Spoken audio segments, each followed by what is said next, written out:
Welcome to another day in the corporate matrix, everybody.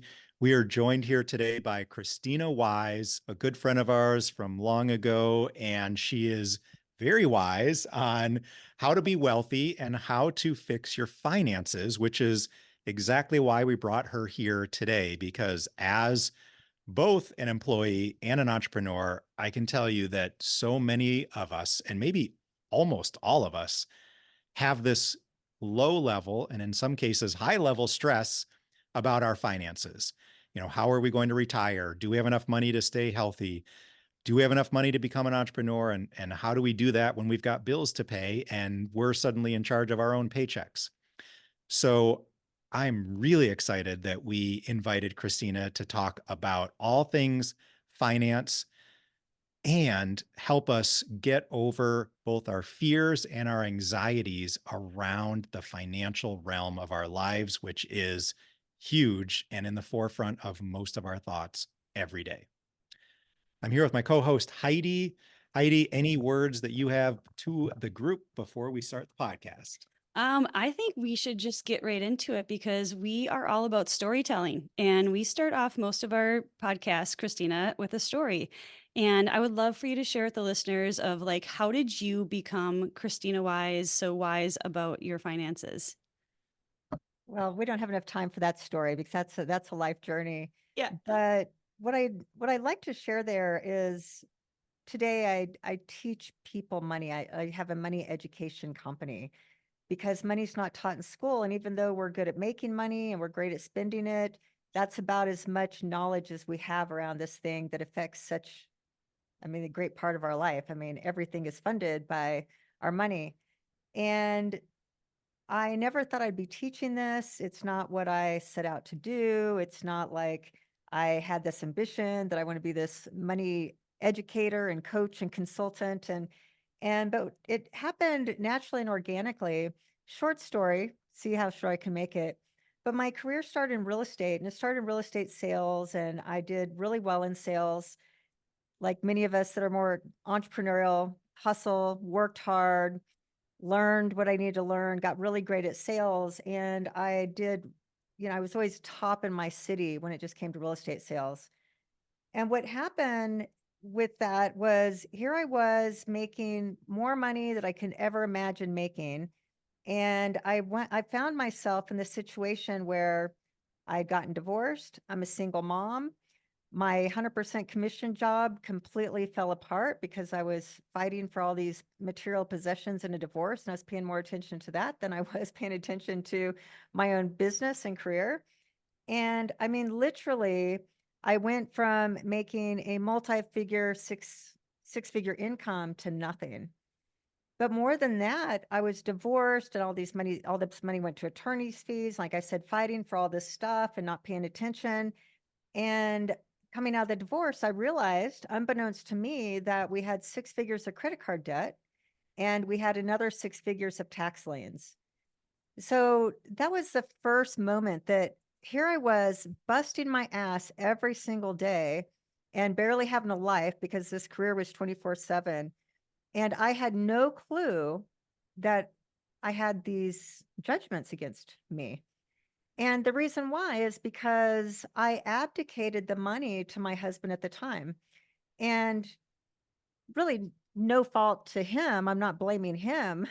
He didn't know what to do with money any more than I did. But I was so terrified. I love making money, but I was so terrified of money, really, besides working hard and making it, that I just ignored it. I just figured it was all taken care of. So coming out of that situation, the court said, hey, you're the primary wage earner. So you need to pay child support. You need to pay back the IRS, and you need to pay off all this credit card debt.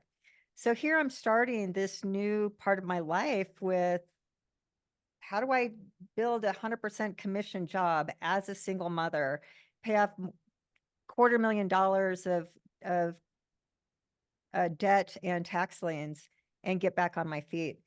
Not to mention, I had nothing. I had this big house, this big 3,500 square foot house and in the suburbs, and kids were in private school. And now I could not turn on the lights. I didn't have enough money coming out of that situation to get the utility deposit for the utilities.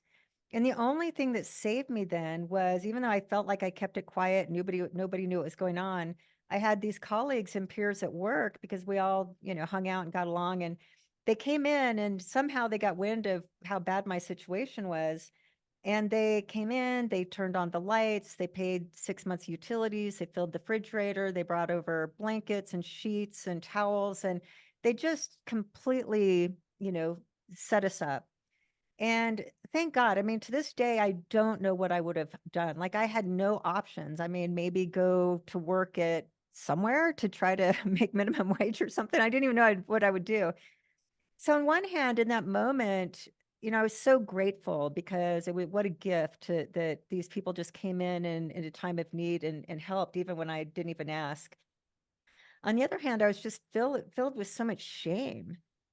Like, I was so ashamed. I had to take handouts. I had to take charity to, I mean, literally get the utilities turned on and set up my deposit for the rent on this little crappy place we're living in. And I was just so humiliated and ashamed and just disgusted with myself.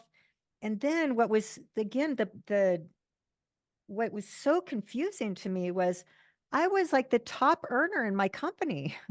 I was number one in, like, across the board in all these different places, all these awards. So I thought, wow, how is it that I was the number one earner? And there's more shame, because I thought everybody knows me as this top producer, and now I can't pay my bills. So I mean, we've all been in terrible situations like that. And you just, at that time when you're in that dark place, you don't know how you're going to get out of it. And I really didn't. And it was at that moment where finally, when I realized like nobody could come in and save me, I had to figure this out. I realized that there had to be something more to this money equation than meets the eye. Like, how could I be number one and be this broke? And it was at that point that I started studying money. And I back then it was the library. We didn't have anything on the internet. So I went to the library and I got a few books because they were free. And then after that, I went to a workshop that came through town, and just anything I could find, and just really started devouring books about money. And then I started talking to people that had built wealth and asked them if I could interview them and take them in coffee and ask them what they're doing. And it just became this personal passion of mine. So that's where that journey started. And what I learned during that learning process was, the truth about money is so different than what we believe to be true about money. And there's just so much wisdom that comes to building wealth and to create these surplus of financial situations where we really do have abundance, that it's not by accident. There's reasons why over 80% of our population is month to month, has financial stress and anxiety when it comes, like you guys said, it's just like something that is always looming, just the financial situation. So that's where it all started, but I never thought I would teach it. Like, I didn't set out to share my learnings with anybody else. But what happened then, go on a 10-year track, and at the same time I was studying money, I was really studying business. I went to business school. I learned how to move out of self-employment and more corporate to be an entrepreneur, and really studied business. So it's happened at the same time, which I love telling this story, because I think in my story are some nuggets to take away.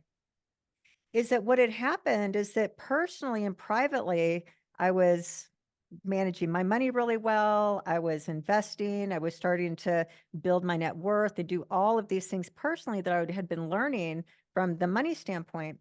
And then on business, which was separate, I was building my business, and my business became very successful.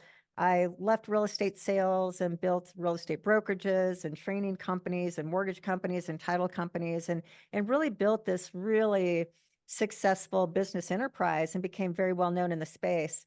So what's happening here is that privately, nobody knows what I'm doing privately. Publicly, I'm everywhere. Publicly, I'm a household name in real estate. So that looks good. Now everybody's following me because my business is so successful, and they're asking me like, hey, how are you doing business this way? And how are you doing business that way? And it was great. I was, building the business, and, I'd sit on different panels and things business wise. But then it was 2013 to 2015, I got really sick. So part of the moral of the story is I got so sick that I was at the top of my career, made seven-figure business, killing it, really financial from the business standpoint. I get sick. And what happens to the business when I got sick? Hmm. The business disappeared so fast. I mean, it took me 10 years of hustle and busting my ass and traveling and missing my kids' soccer games and all the things to build that business that, yes, became successful. It took 6 months for it to break down. And then 2 years, it was basically had very little left.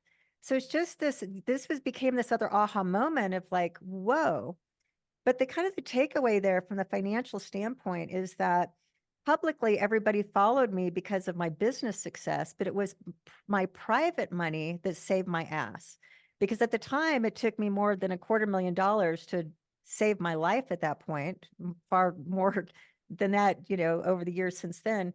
But it was the fact that I had money saved. I had 6 months of runway that I had saved. So 6 months that my bills could be paid without my business performing as my business was deteriorating. I was able to sell assets, was able to pay for my health care and the different things that happened. And so that became the second nugget of awareness, like, oh, we spend so much time, like in my first part of that story, busting ass to make a lot of money, not to be any more financially ahead just because we're earning a lot. And then one little financial crisis, like a divorce, and you're starting at zero. Then the second piece to that story, part two, was you can spend your whole life building this business and be very successful and be making a really nice income from a seven-figure business. But one thing goes wrong, and if your personal financial situation isn't set up properly, you go down with your business if one life crisis happens, like an illness. So coming out of that second situation, what happened was I just realized, like, you know what, I've learned so much here when it comes to money, and all this, wisdom that I learned from my mentors and teachers and being a student of money and business. There's so much I can teach her just from that experience. But then there's this other side that I really want to help the world, as as big as impact that I can make, even if it's a small pig impact, the biggest impact I can make, to really teach this different way of thinking about money and different practices, and the importance of learning these things that the wealthy know that everybody else doesn't. So that's why I do what today, to save people from the misery that I've caused myself throughout my life and my career, financially speaking. Wow, that's a crazy story that I'm sure taught you so much, and you have so much wisdom just because you've been through all of that to share. And one of the things you said is, like, we're not taught about money in school, and we don't know hardly anything about money. So, like, why is it that we don't know anything about money? Is it on purpose, and why don't we know anything? Well, I think you and your audience will really resonate this, but there's no incentive that we know about money. Just like the health industry, the pharmaceutical industry that we're all in line with, it is systematic. There's no incentive that we get healthy. Where this nation is unhealthier than it's ever been, and it continues to get worse despite all the quote unquote healthcare and technology. And, it's a rigged system. That's why it's, there's no real incentive that people get healthy. Well, it's just the same. It's a rigged system when it comes to money. And the rigged system is to separate us from our money. The banks want our money. Other agencies want our money. And so there's no incentive that we get wealthy. It's not good for them. What's good for us is not good for them. So that's why it's not taught in schools necessarily, as most life skills aren't taught in school. So from a systemic kind of place, why teach us? And then money, from a personal standpoint, my other side of that is, why don't we go learn it on our own? And when money's not working, and that's been my head scratcher, is when so many, I mean, over 80% of the population is month to month. And month to month means that the cost of our living expenses, our bills, match our income. And that's the most stressful place to be. And it's not financial crisis like what I was in, where you can't turn on the light bills. That's financial crisis. And there's always going to be, percentage they're in some type of financial crisis. But then there's everybody else. It's just month to month. And that is what I call the death of a thousand cuts, where just over time, it never gets better. And we just keep working harder and hustling more and believing somehow this money thing's going to work out, really being unbeknownst to us that there's a formula for financial success. There's an algorithm. There's a Rubik's Cube code to when you understand these things, none of us have to be in this perpetual financial anxiety that this month-to-month death of a thousand cuts causes us. So yeah, it's not taught in school. There's no incentive to, but on the other coin is there's so much to learn, and it's pretty easy to learn and to apply, but there's something that's keeping us from taking on that curiosity of, is there a different way? Mm. So while you were speaking, Krisstina, I was thinking about something I had heard, or something some podcast I was listening to, and they were talking about how we're programmed, early childhood programming. And they said, take a look at the movies that we were watching in the 1980s, the 1990s, and the programming. And if you like pull apart or dissect any or decode, whatever you want to use, any of those movies, it's so interesting. You're like, oh my God, the other day I was like, Caddyshack, like who's the evil person? It's the guy with the most money. And that is repetitive over and over and over. And I grew up watching those movies, and I'm pretty sure Thaddeus did too, because we're only a year apart. And once we start looking, like just even that just one little like, cuticle layer of programming and everything else that's programmed in us. And, like I was asking my parents one day, like, what were you guys doing when I was like in utero and then 1 to 7? Like, what was your financial state? I was just really curious. And most, like most kids in my generation, I'm Generation X, our parents were really struggling at that time, and they were programming us and the media and, like all these different things coming in. So like, I think it's just really interesting how, some people, pull out from that. And then, like what you were saying too, elucidating, like then all of a sudden you have a health crisis. So like the health and the wealth and like, and that's your podcast, right? Healthy, wealthy. Yeah. Yeah. Wealthy. Wealthy, yes. Wealthy. Yeah. So, it's like this crazy, and I feel like I had so many aha moments when I was listening to that, about the programming and the movies and cartoons and just all the different crazy things. And I don't know, is there something in that programming that you can speak to? Yeah, so I call it the three-legged stool of money. And we hear things like, hey, your money mindset matters. I mean, I doubt there's anybody that hasn't heard of this thing called money mindset. It's talked about all the time. We probably all use those words ourselves. But what I found to be true is that there's these three areas of money. And like on a stool, you need three legs for there to be stability, for it to hold you up. If it's two legs, you're probably going to fall over. And in my space, a lot of people might talk about money mindset. Like if you just fix your mindset, then all your money problems are going to go away. But the three-legged stool of money is the first leg of the money stool is what I call mindset, what we're talking about here. And mindset really, it's how our mind is set. And I think most of us kind of believe to be true these days that our mind is set by the time that we're 7 years old. Just what you're saying, Heidi, is that we hear it from our parents, what they said, what they believed, how they acted. And our little listening ears as kids, we just take all this in and we're programmed. And so many of us are walking around as like 7-year-old mindsets, financial mindsets as adults. But that's just looking at what did we hear as kids, mostly from our family. But did we hear things, money don't grow on trees? Or did we see things on cartoons, like you said, Caddyshack, where the rich guys are always the bad guys? But mostly what do we hear on a day-to-day basis? And what type of experiences did we have? Did mom yell at us in the grocery store in front of everybody that, hey, we can't buy that candy bar, we can't afford it, or how dare you? And those things get planted because we know what gets planted are those really emotional moments of feeling humiliated in the grocery store or something. So yeah, those mindsets and those beliefs form our unconscious mind. And that unconscious mind, I think the statistic I heard recently is like 80% of everything we do or more comes from our subconscious mind, our behaviors too. So we're acting out of these subconscious beliefs that we inherited from our family, from our culture, from the movies, from the cartoons. And if they're unexamined, we're still walking around with those. So that's something I always mention, that one of the first steps to do is to really go back and write down. I do this in my money school. What did you hear as kids? What beliefs are planted? And then we can rewrite those. But that's the money mindset piece, because we want to change the mindset, to change those money limitations, those limited beliefs around money, and those other narratives we've been holding. We want to erase those, clear them, and replace them.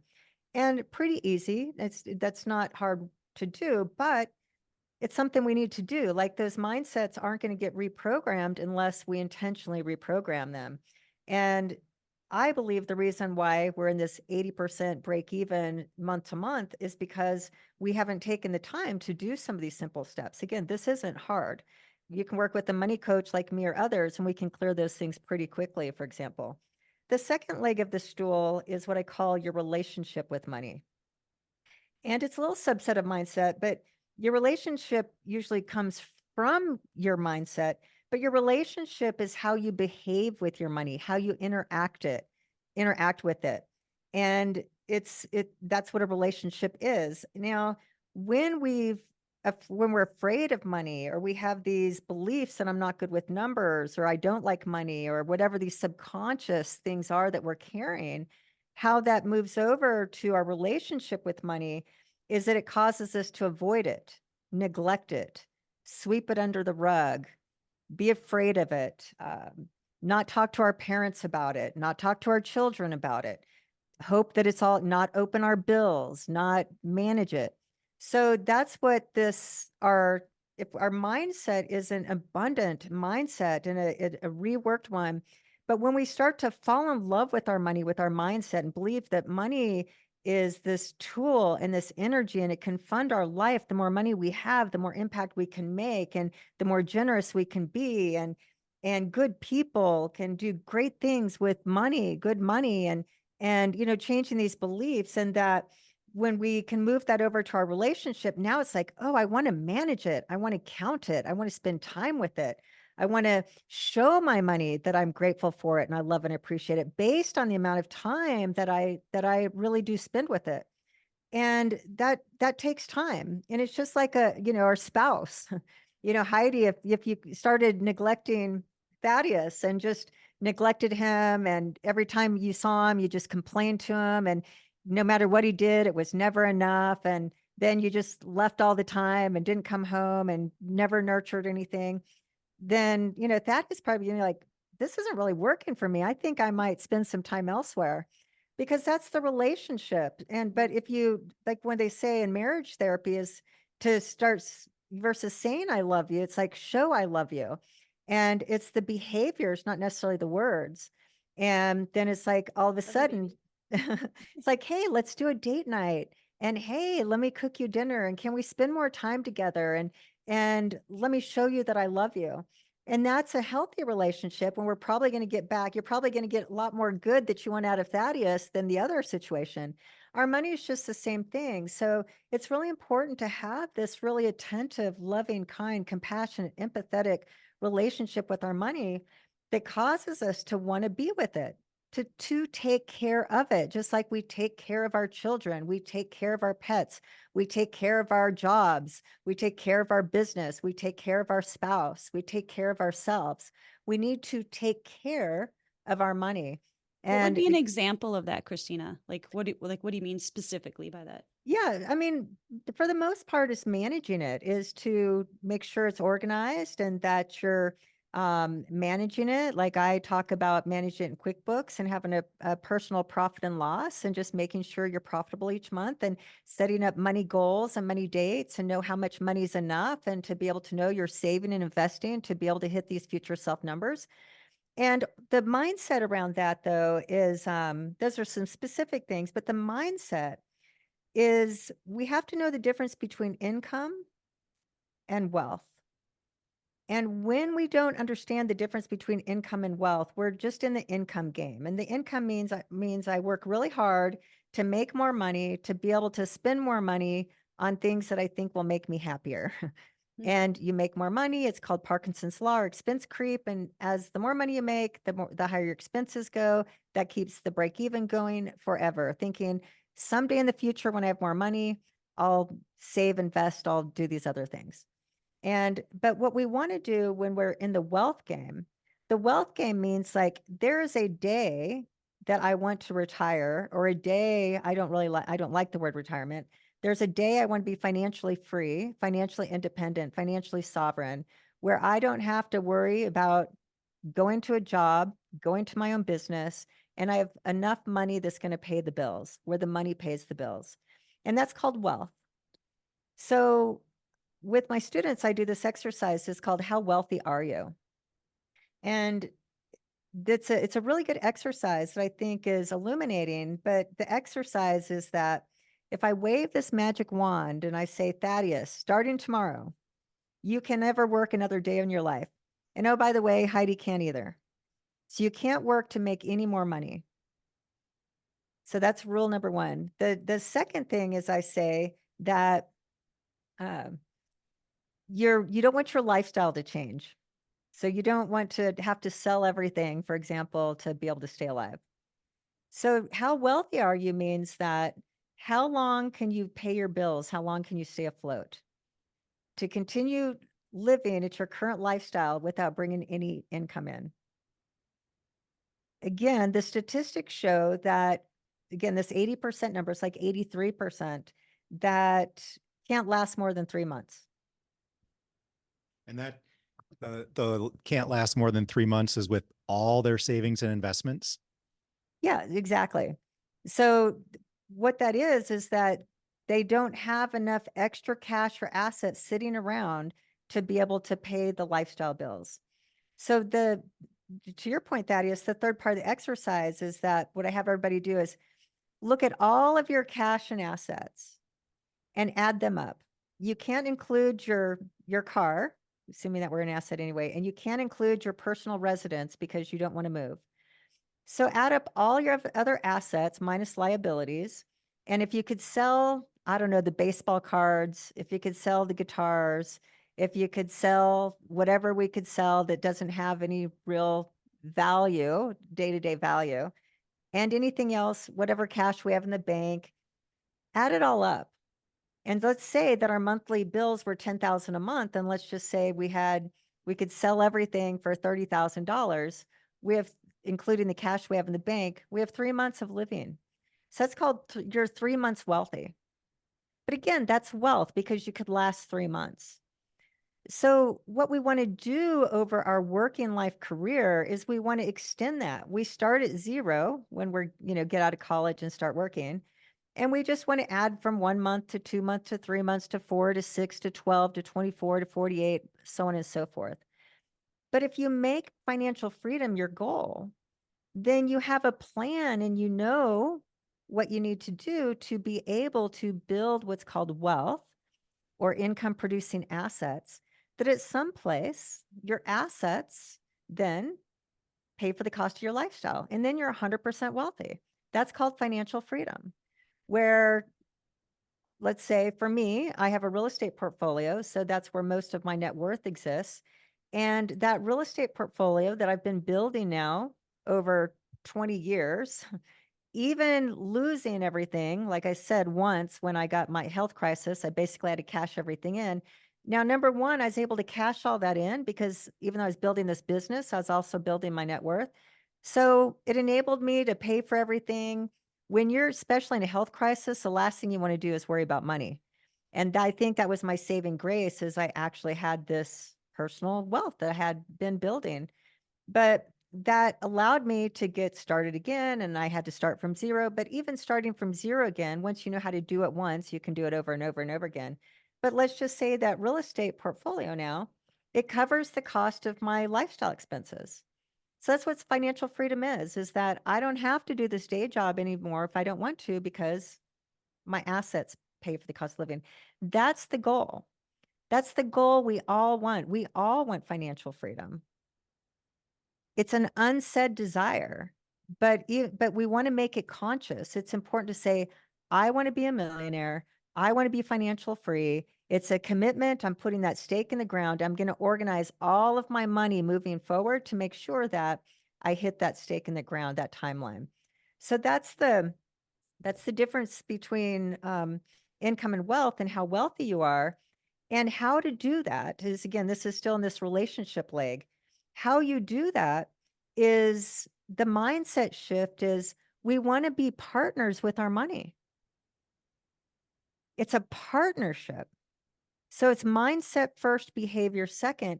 In that sense, like, versus money is something I abdicate, it's something that I ignore, it's something, all the things, it's money's out there somewhere. We want to bring money right here with us in this relationship and talk to it and say, hey, money, we have this financial goal, this wealth goal, to hit this financial freedom number in 10 years, 20 years, however much time. And so let's do it together. What do we need to do together so that I'm working, going to my job or my business every day, and you're working by being in the market one way or another, and I'm continuing to add to you, and you're continuing to add to me. And now that's the synergistic, powerful, exponential relationship that makes us rich. That's So what it's I was very just unlikely we're going to be rich and wealthy unless we get into partnership with our money. That's what I was just going to say is your money needs to be working also. And I think that concept, Krisstina, most people don't have that in their mind because going back to what you said, we're not taught that in school. We don't learn about money, and we don't know what the wealthy know. And I think that's one of your secrets that you share with your groups is that, and your clients, money can do its own work as long as you tell it to do that work. You have to put the money to work. So what I've always heard is there's many ways to put your money to work, but if you don't even have that concept, how will it ever be going to work and bringing back dividends in the form of more money, right? So it's like you can invest in the stock market, you can invest in, different companies, you can invest in real estate. There's lots of different ways to put the money to work. And I think the concept alone as part of your three-legged stool, this relationship with money, getting to know how much do I have? What is what I like to call my escape number if I want to think about, and this is what I like to think about, not having to go to a job ever again. Not that I'll ever retire, not that I'm never going to work. I'm always, in my mind, going to be doing those things, but I don't want to have to work to pay for my lifestyle, just as you said. And having that clear number, what are my liabilities, my debt, what are my assets, and where do I need to be to reach that number? And I think where we need to be is dependent on how our money is working for us.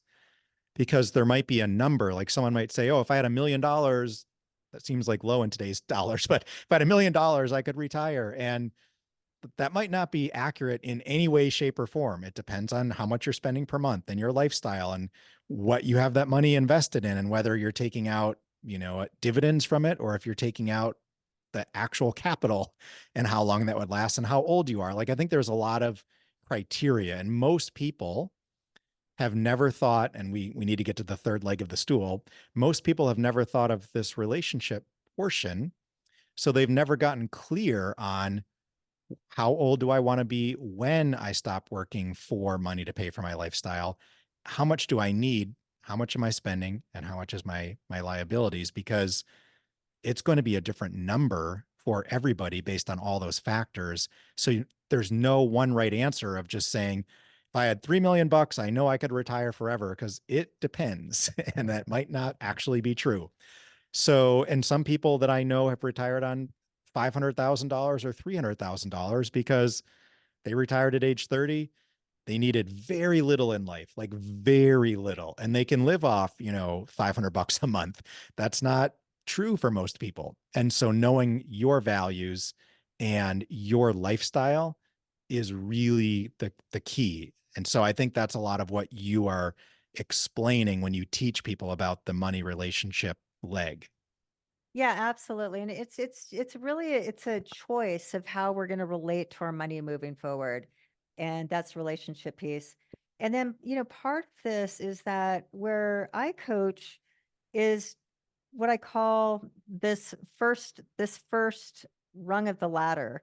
And the first rung of the ladder is we want to get out of break even. And break even means I don't care what the surplus is, but it's where we're spending less than we make and we just get used to saving. And that's the first rung of the money ladder, which is change whatever you need to change to get out of the break even. Because your life will change if you're just saving $250 a month if you're at zero and you do that for 12 months, you feel different. It's a different level of life experience. We don't realize how much anxiety we're keeping. The second rung of the ladder is to make sure we have like 6 months of cash sitting there, rainy day funds, whatever people call it. But it's just to make sure that then we start setting like, okay, I want to have 6 months because that 6 months, we can't quit our job.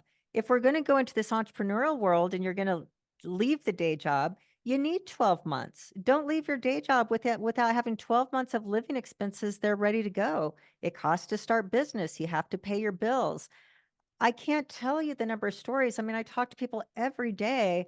And I talked to a woman last week and she's telling me, yeah, I'm going to quit my nursing job. I'm a traveler nurse. I'm making $100,000 a year. I hate it. I hate nursing. I don't believe in that type of medicine anymore. So I'm going to start this coaching business. And I said, how much do you have saved? Well, nothing. How much are bills? About 6,000 a month. And how are you going to capitalize the new business? Oh, I just did the math that all I need is 4 customers a month to coach at $3,000 and I'm going to be so much farther ahead. And I'm like, no, like you cannot quit your job and it's not that simple. You have to have some runway here. So that's it's just do these different rungs of the ladder. But really the biggest jump and first jump is what I call have enough wealth that covers your survival expenses. And that's like the first money goal. So financial freedom, that's a big goal. It takes 20 years to hit it if you're disciplined, unless you get lucky. But it's a long game. And we need to be in that long game. Our future self is going to be 20 years older. So we want that long game financial freedom. But what do we do in 5 to 10 years? And in half the time, and that's what I call building enough wealth to cover your survival expenses.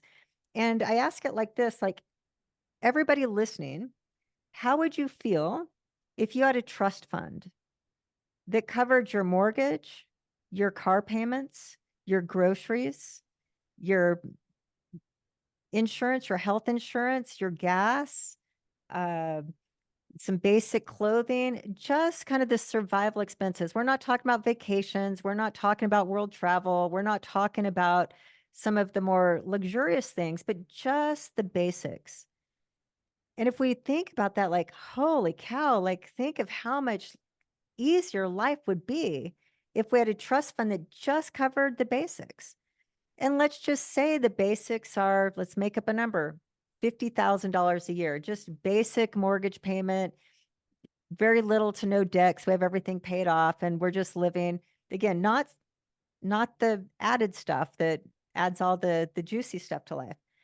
But at $50,000 a year paid for, we're all so much better off. We don't have to grind as hard. We have wiggle room. The money that we make can go towards some of these special things.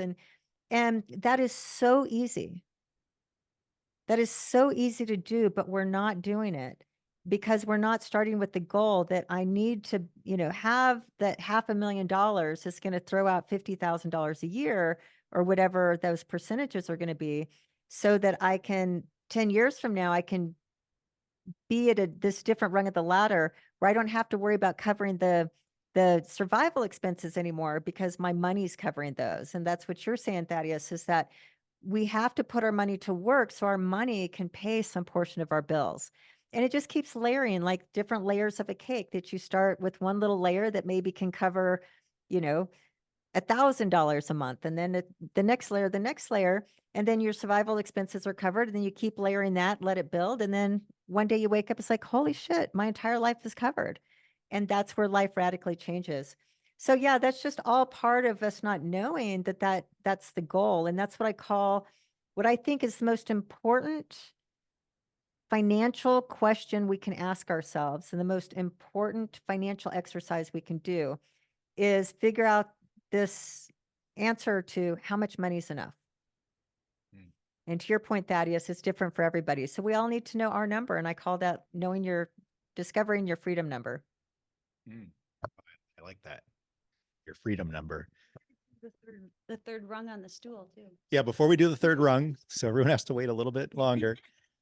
When you talk about covering your emergency expenses or like your everyday expenses that are not your extraneous and kind of lifestyle expenses, just your bare bones cost of living, essentially, are you saying that you recommend people start saving and investing enough money and they're taking that money out to pay these expenses, or that they just have enough total wealth invested somewhere that they could pay those expenses? I mean, you can go either way, but it's so that you could. It's that feeling of security that if I wanted to leave my job, I know, if I wanted to leave my job, or if I wanted to do this next thing, or even if I wanted to retire at that point, I could. But it's just the feeling of the security's there. Life happens. Now, depending on how old we are, if we have another 20 years to go, we want to just keep it compounding and building, because that $50,000, if we leave it in versus taking it out, it's going to multiply and compound that much faster and bigger. So usually we're leaving it in, but it's just to get to the point that we know that, hey, I have all my survival expenses covered if I needed them. Okay. Yeah, that was really helpful. Last question before we do the third leg of the stool. When you work with clients, are you helping them determine where they would invest that money? Do you have recommendations? Like, are you like, just put it into the S&P 500 Vanguard fund and that's it? Like, everyone should do that. It is easy, it's simple, and it works? Or do you design more specifics based on the individual? Yeah. So there's thousands of places to invest. So where we invest doesn't matter. It's that we're prepared to invest, which matters, means we have the money to invest. So a lot of people ask me, hey, where should I invest? Like there's a magic penny of investing, when even if I told them the magic penny, they wouldn't have the money to do it. So it's what happens before that. Now, my beginner advice is right out of the bat, put it in an index fund. It's going to grow. Like that's hands off. It's easy. It's matching whatever index or indexes it's in. And you go to Vanguard, it asks a few questions. There's nothing easier than putting in an index fund. Or you can go to something like Wealthfront and just get your money to work. But it's getting in the practice of putting it somewhere that you're not spending it and it's growing. Now, that's usually the first place to start as we get into this and see the money growing and get control of our finances and realize that, man, I'll give an example. So I'm a business owner, as you guys know, as I'm here. I work hard in this business to make this thing profitable and so it can turn out the money that I want it to make. And I put in my easy 40 hours a week into this business. It takes a good portion of my life. Love it. Wouldn't want to do anything else. Love the business, but I work hard.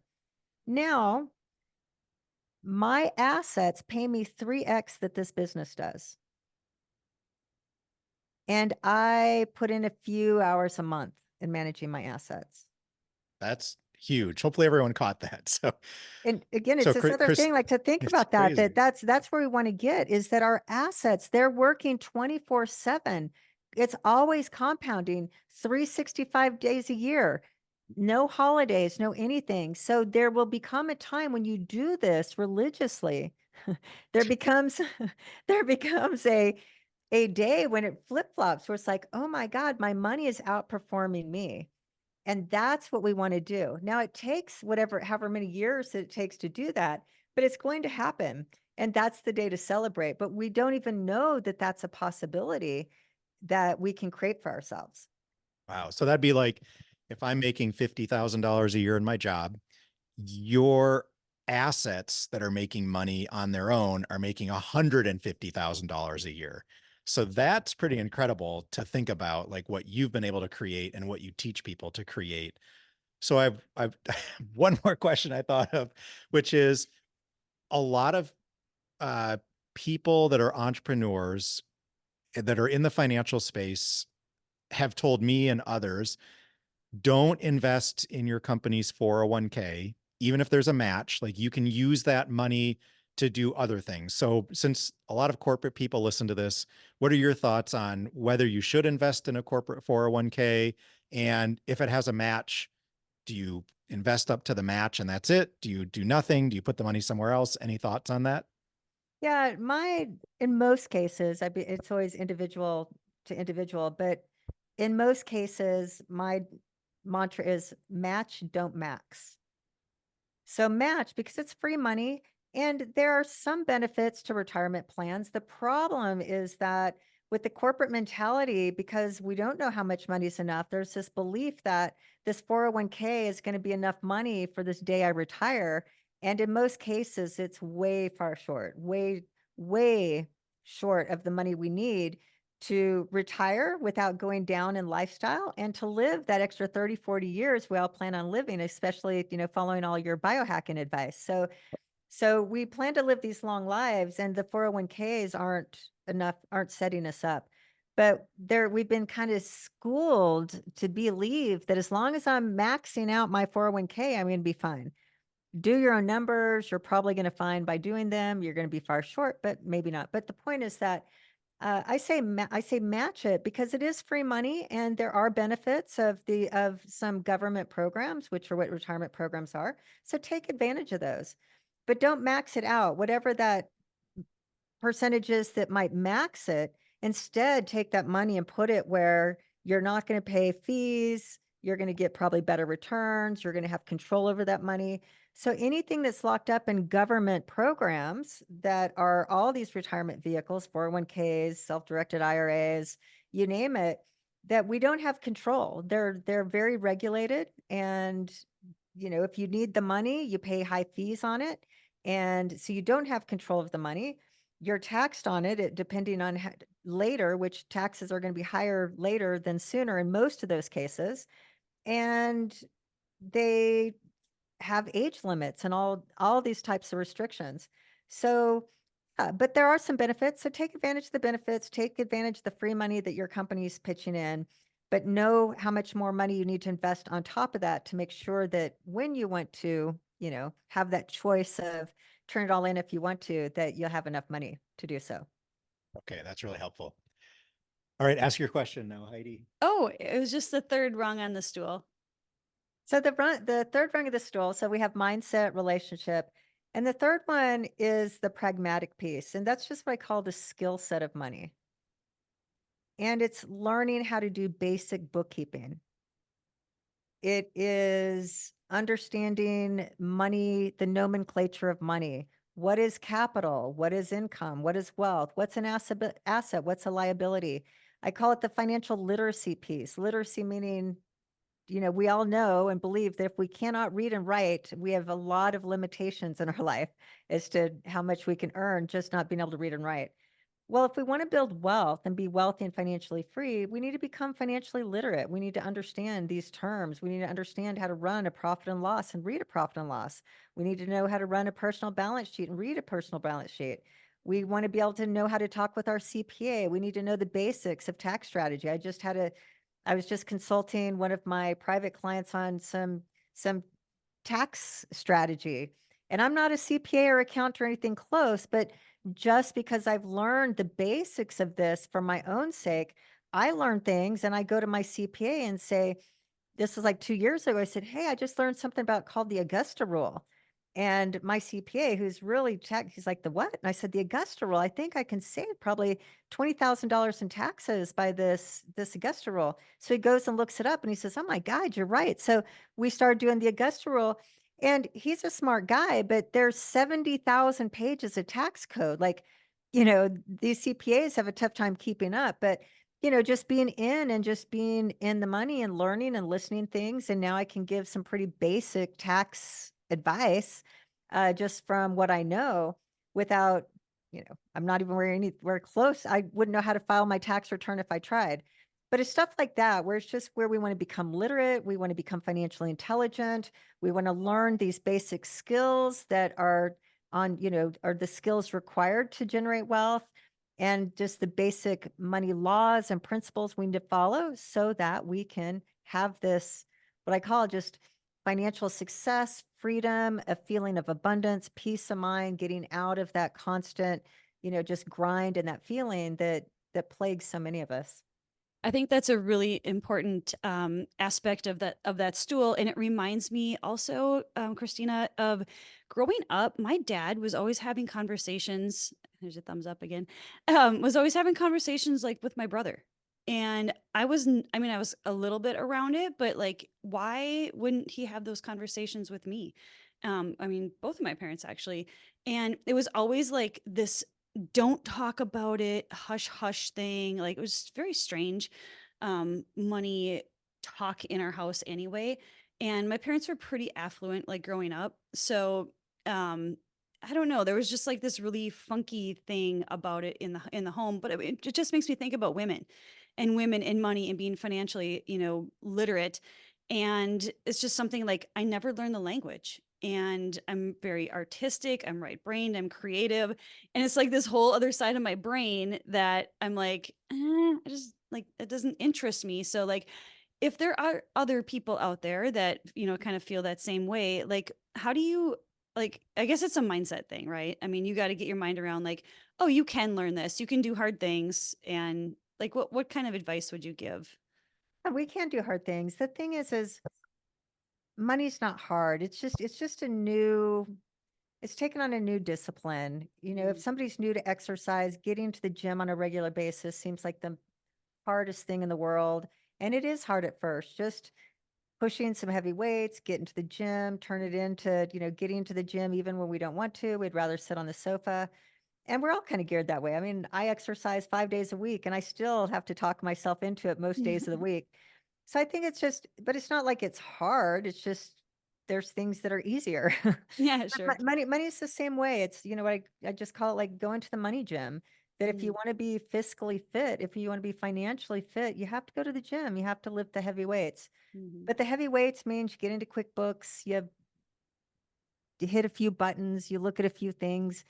I mean, I have what, 6 different businesses, in LLCs and multiple assets and all the things. And I teach money, so I'm in books, but to manage the money, and I have a lot of money in lots of different places. I'd say, maybe 8 hours a month to get into the books, but that 8 hours a month is 8 hours a month, it's made me millions. And it just depends. It just, and it's not hard. I mean, and I'm saying, so Heidi, like, I'm not a financial person. I don't necessarily like numbers. I never thought I was good at math. I'm not a spreadsheet person. I'm a creator visionary. I like being out there in la la land and creating and doing all that stuff. I'm not, I'm not nitty gritty. I'm a quick start. Like I said, a visionary. I have to hire integrators and people that do the detail stuff. Anytime my biggest business mistakes have been because I don't read the fine print. And, the mistake was the fact that I got my ass handed to me because I didn't read the right fine print. So I'm saying all that you don't have to be any of those things to just like manage your money. Like, but the mindset to your piece is like, I want to own this. I want to just be so good at this and love it and own it. And that desire to me came from, like I said, that first situation where I just let my husband at the time manage the money because I was terrified of it. I Right. mean, that's why. And it came after that I want to know how to do this. I never want to be at the mercy of somebody else again. I don't want to be at the mercy of CPAs, accountants, planners, husbands, wives, friends, business partners. And so it just came with that desire. And the lesson out of that is like, it's so easy. Like anything new, there's a little bit of learning, but then at the end of the day, it's like, it's actually really easy and fun. And I think that's where, a lot of people get caught up is like, they take money out of my paycheck into my 401k, my CPA or H&R Block or whoever, they do my taxes. I don't need to know anything else. Like the 401k is my retirement. And some people, granted, it's rare these days, but they have pension plans. And so they're like, well, I'll be taken care of. And then maybe they'll find out their pension plan funding isn't what it should have been, or they invested in the wrong things, and they will need to know things about their finances. So most people, I think, are just under this impression, as you say, they're living paycheck to paycheck, majority of people. They think their finances will be taken care of for them, and they don't want to spend any time learning about money. And that is what seems to separate people like you, who are really wealthy and successful, from others that aren't, because they refuse to just do this little bit of work where you can think of it, as you said, the same way. The people that are really fit and really healthy, we're learning about our health and what does it take to be healthy and what are some of the terms. And it takes a little bit of work, but once you put in a little bit of effort up front, it's really easy from then on. And it almost just feels like daily life. You just build it into your daily life. You don't have to really think about it anymore. You just do it because it's a muscle now that you've worked, and it doesn't feel hard to do that anymore. And even just one of those terms, as you were talking about, like listing these things, like know what a liability is. And most people, when they think of their wealth, they're like, oh, I've got plenty of money because I bought my house for $100,000 and that's worth $400,000. So I've got all this equity, right? And to me, your personal residence, and I see when we talked about this earlier, you had us, don't put your personal residence into your wealth because you have to live somewhere. So even if you sold your house tomorrow, you either have to spend all that money on rent or rebuy another house, and houses aren't getting any cheaper. So unless you bought way more house than you ever want in the future, you maybe have some equity to play there. But for most people, your personal residence, you're upgrading it, you're paying insurance, you're repairing things. Things fall apart, you have to fix them. That's a liability. That's not called an asset. An asset puts money in your pocket every single month, and your personal residence is not doing that. Therefore, it's a liability because you pay money every month for that, you know, uh, benefit of living in your house. So I love this third leg where the skill set of money and like learning what do these terms mean and how do they play a part in your life. I think that's huge. And it goes a long way for people to really know how to start changing what it is they're doing around money. So I know we're getting at the top of the hour here, Krisstina. What advice? So you've got the three-legged stool. So what's your main advice for someone who's an employee and working in their job? Like, okay, I should put some money in my 401k, I should invest the other somehow. What's your advice for them in general to start getting less anxious about their finances? Like learn the three-legged stool, and then what are the steps they should take next? Uh, I'm trying to think where to. I have a YouTube channel, so I have a lot of little videos people could watch because I have so many answers to this. And I mean, real quick, there are these what I call 4 principles of money, and I'll go through them. I'm just going to list them and not talk about them. But the first one says you have to know your numbers, basically how much money is enough. So we've already talked about that.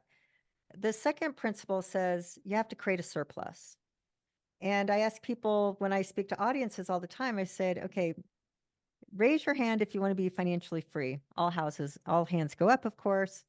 And then, the follow-up question is I say, who here wants to learn the secret to getting rich? Everybody raises their hand. I'm like, okay, get your pen and pencil, like your pen and paper, be prepared, write this down. Spend less than you make. And as simple as that sounds, that is the key ingredient to wealth creation, is spending less than you make.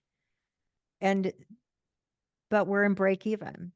And we keep thinking someday in the future is when I'll worry about this money thing. But that is the number one thing to do, is to look at all of your money and create a surplus. now any surplus is better than no surplus, is what I said at the beginning. But ultimately, you want to learn your numbers. And when you do the exercise, which is how much money is enough, and I have a workbook that I help people do this. But when you learn that how much money is enough, and it say, hey, I need $2 million net worth by the time I'm, 20 years from now. That means I need to invest $2,700 a month for the next 20 years. If I get an 8% interest rate, I'm going to hit that number. So this is getting clarity. And the universe loves clarity, and you have to have clarity if you're going to create wealth. Like anything, like clarity is freedom. And if we don't have clarity, we won't have freedom. So we have to get clarity of these numbers. But that way, it's like, okay, I need to create a surplus of, let's say, $1,000 a month. And if I can or can't do there, but it's knowing that I need that surplus. And now, wherever I put that $1,000 a month, doesn't matter. It could be stocks, it could be the index fund, it could be whatever crypto. Crypto is on its way back up. My Bitcoin's doing really well. I'm liking that because I thought it was in the tank. So, but wherever that money is, and it's going to grow, but you just let that grow. But that's that second principle is you have to create a surplus and put it to work. You can't spend it. And then the third principle is you have to manage your money. Because you're never going to be consistent. It's surplus and consistency over a long period of time is that second principle. But you have to manage it. Because our incomes go up and they go down and life happens. And, we have all these unplanned expenses. And if you're not managing your money, we're never going to create that surplus consistently for the rest of our lives. So that's that consistency, which means you need a financial system. You need to be managing it probably in some software, some type of tracking, but that's all part of the management piece. And then the final piece is you have to put your money to work. So those are 4 things to get started on. Learn how much money is enough, do the worksheets, do the numbers, do the exercises with your mindset, set a goal that I'm going to change this relationship, create a surplus, start managing your money, and put your money to work. Sounds pretty simple. 4 steps. That's amazing. We could talk to you all day, Krisstina. I know you have a website, you've got a YouTube channel, you've got a podcast. Why don't you tell people where they can find you and engage with more of your work? Because we didn't talk a lot during this whole time. You did so much talking because there's so much here and so many people, over 80% living paycheck to paycheck, need to know this information. So how do they find out more about you? I think the best place, like anybody listening, if you really just want to learn some of these principles and just takeaways and start doing things differently, my YouTube channel is really the best place because I break all these concepts into small bite-sized pieces and make them very actionable. And that's at Krisstina Wise on YouTube. And I'm happy to answer questions. Like if people send in questions, I'll do a YouTube video on answering those. That's a great place to start. And, if we ever come back for maybe a second time, because I know we didn't talk about that today, is that we talked today of personal finance and all these things. Anybody listening who wants to get into entrepreneurship, wants the side hustle, wants to quit the day job and go into this full time, money is so important to the equation. It's a conversation that I really advise that you have before you quit your job. And there's just so many pieces. And like this woman I was telling you about, I hear it every day. I hear both that people are, because they don't know what they don't know about money, they're making really bad decisions when it comes to finances.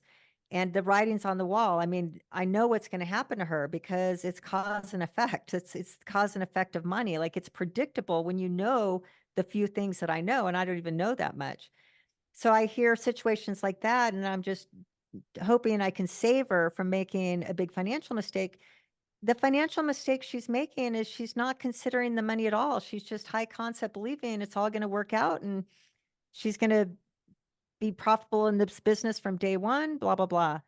So it's really important to start thinking about money and planning the money long before we quit our job and do this. I hear the other side of so many coaches and people that are doing these, new podcasts or YouTube channels or want to write a book or, they're leaving their job to do this passion of theirs. and they didn't get the coaching like this woman did that I was talking about this last week. 2 years into it, they have 100 grand on their personal credit card to try to fund their business. They've gone through all of their extra savings and money. Their business is no much farther ahead than the day they started it. And it all could have been avoided with just some planning. So there's a lot to talk about that is how to think about things financially before you quit your job and how to make sure that you're set up as well as you can be. That's part one. The other piece is that side hustles are great from a financial standpoint, but just for taxes alone, that I really encourage a lot of W-2 earners that even if you have never have any plans to quit your day job, and that the W-2, to be in the W-2, it's the highest tax bracket. To be a high income W-2, you don't really have any tax strategy, tax savings opportunities.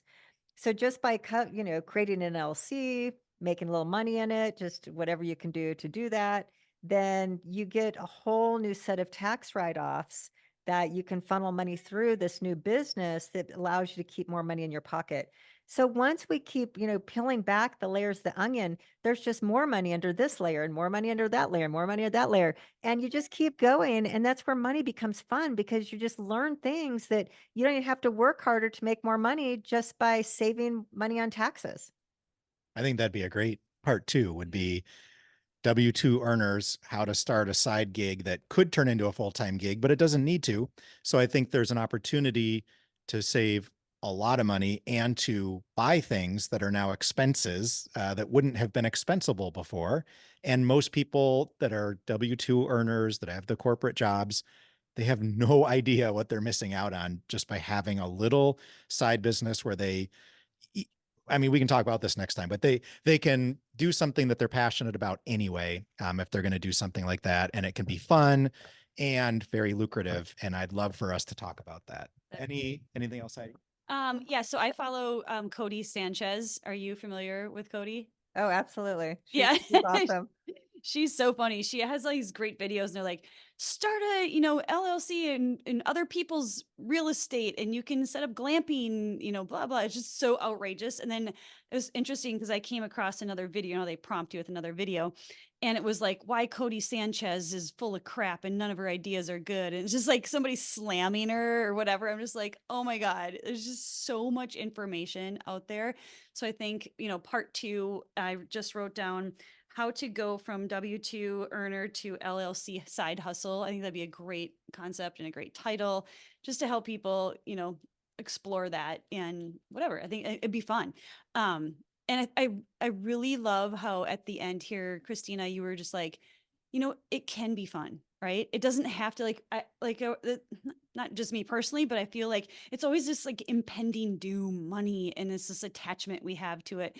And I'm all about fun. And I've always been like the fun mom and whatever. And some of the things Thaddeus is like, oh, what's my favorite thing about you is you're fun. Why don't I do money as fun? So I really love that attitude, and attitude is so much a part of everything we do. So thank you for helping me shift my attitude. Yeah, awesome. And it's fun when you watch it grow and it's fun to get your Yeah. fingers in it. And, you're an artist, welding, you get your hands on it and you create these magical creations. Money molds to your moving it and touching it. That's what we don't know. Like it loves to be handled. It really loves it. And then you add your little creative magic on it and you find money here and it grows there. And it's so fun because you realize how much more, especially as a creatives can make money and they're all the things out of nothing because of the imagination and this type of thing. So when we can get over the fear and just of money or whatever story we have, and do these and create your artistry and your creativity around this thing, again, money just comes out of the sky. Yeah. Beautiful. Well, I think that's a wrap. Thanks so much, Krisstina. Thank You're you so much, welcome. Krisstina. My pleasure.